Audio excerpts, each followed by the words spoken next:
Oh boy. I don't know.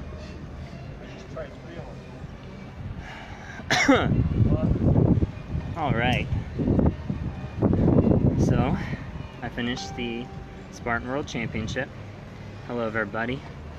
I'm now recuperating, enjoying some Tramino, which always tastes good, but tastes better after a race.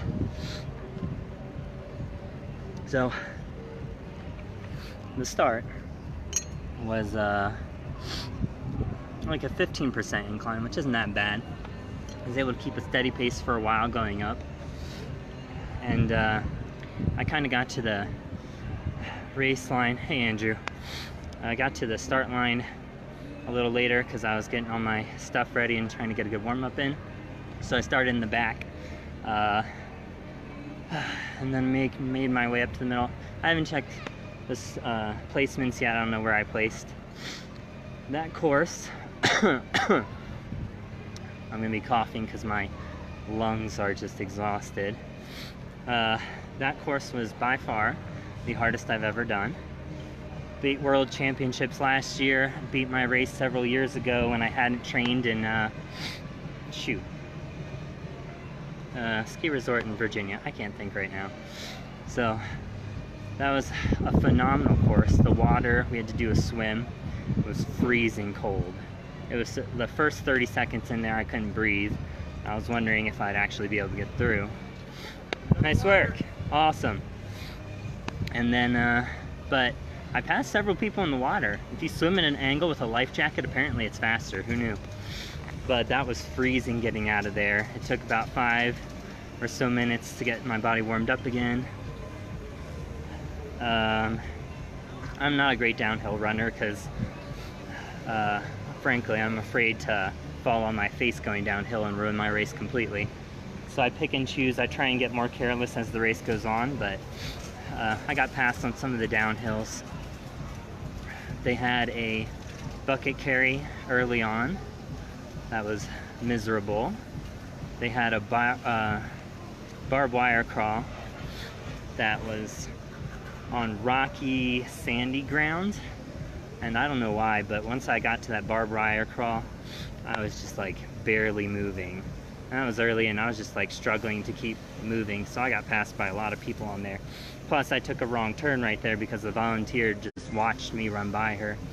Sometimes they do that, which is kind of weird. So thankfully, someone else called back and was like, "No, go back to the barbed wire." I'm like, "Thank you, sir." Had to go under the wall in the water, and that was freezing. Slip wall was easy right after that. The ropes were much longer than they were at the North American Championship. But man, getting back down to the bottom of the hill, they had several grip obstacles in a row. I'd never done the ape hanger, and that was pretty hard actually, especially because my grip is already tired from a bucket carry and a double sandbag carry. By the way, that double sandbag carry, I've never had to do a double before. That was rough. I passed some people on that, but it was rough. It's a 70 or 80 pound long sandbag and a 60-pound pancake. So it's like carrying pretty much my body weight up a hill, which, great. Excuse me. And then, shoot, what was after that? Oh, getting down into the festival area after you come back down the mountain. They had the tire flip, and I almost didn't make the tire flip, but I found one, thank the Lord. The hard part about it is getting your fingers under it.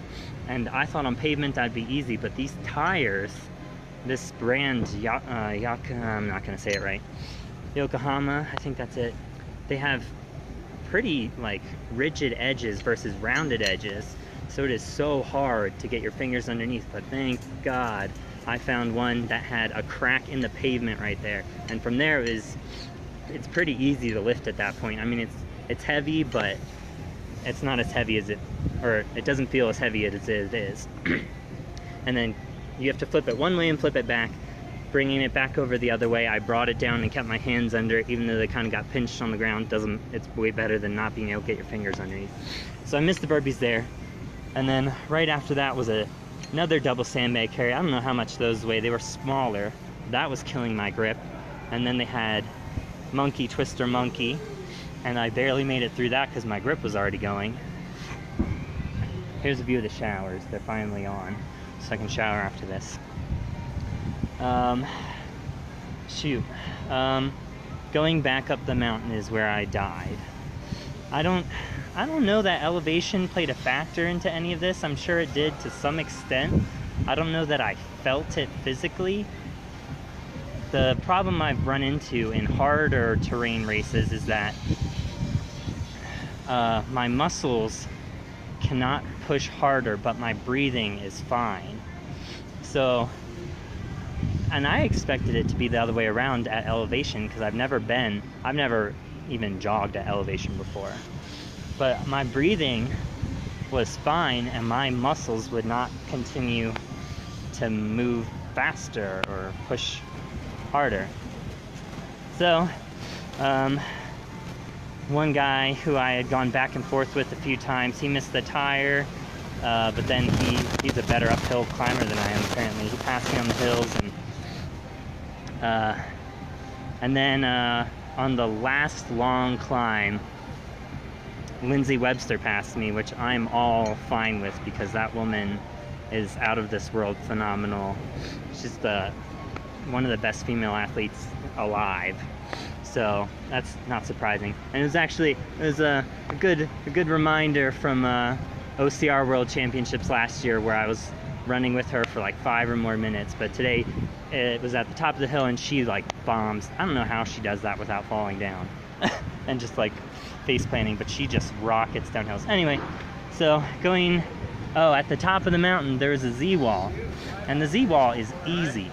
It is not a hard obstacle. I've never in my memory failed it, at least not in the past few years.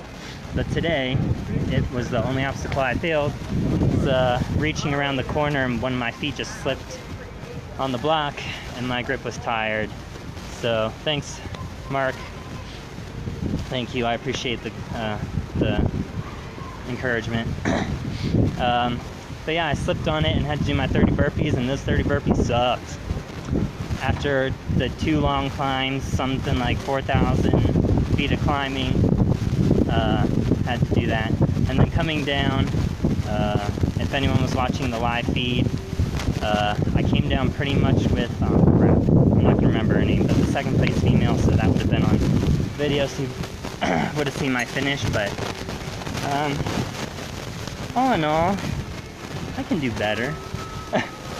I need to figure out why it is that my muscles give out before my lungs. I can't figure that out. I will though.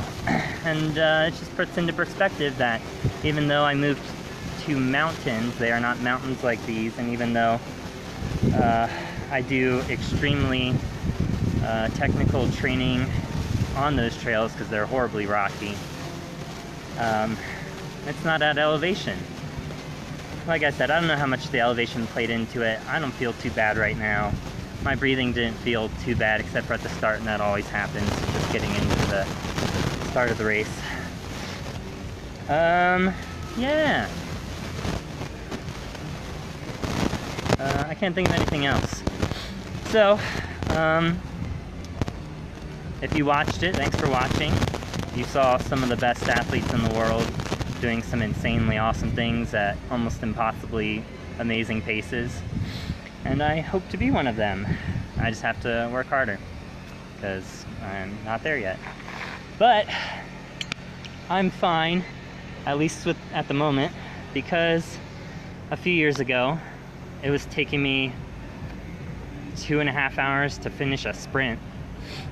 And now I can finish, not this beast, but I can finish other beasts in 2.5 hours, which are like, 3 and 4 times the length. So progress is great. I'm hoping to make the next jump next year. My IT band towards the end started acting up, but I'm kind of not surprised with the climbs. And another thing that happens to me, it might have been from when I injured my back a few years ago, but after a lot of climbing, my glute med and my low back tighten up and no matter how much foam rolling or trigger point work I do there and mobility work I do leading up to the race, it always happens and it always slows me down on those climbs. I could climb way faster if those didn't tighten up on me. I didn't do it at this race, but at another race I had to stop and like dig my thumbs into the muscle and loosen them up to get them moving, but I'll have to figure that out and I'll be able to climb better. But this is awesome. I've never raced on the West Coast. I've never been out here to Lake Tahoe. This is an awesome venue, awesome atmosphere. I don't know where the race is going to be next year. I doubt it'll be here. I think they're going to move it, but I'm glad I got to make it out here this year. I will see you all later. If you are looking to improve your OCR training, both Luke and I are certified personal trainers. Both Luke and I started doing these races for fun, taking very long times to finish short courses and things, just having fun with them, and now we run competitively. And we are year in and year out making more and more progress and reaching new levels. So if you need or want help preparing for your first OCR or taking the next step to competitive, we can get you there. We've done it ourselves. Yeah, no worries. So go to triofitlife.com, check us out, and sign up for our OCR training. We'd love to help more people get into this sport. If nothing else, it gets people active and it makes them mentally tougher. Although I think you'll find it's way more than that, because these views, my camera sucks, but hopefully you can get like a tiny glimpse of this type of area. And this is like tons and tons of courses that are like this. So you get to experience of the travel, meet new people, tons of awesome racers, and you get to have fun while doing it. I'm going to shower, and I'm gonna get my nice DSL, or whatever, my nice camera out and take a bunch of photos and talk to some people. Thank you for tuning in, thank you for watching the race, and we'll see you later.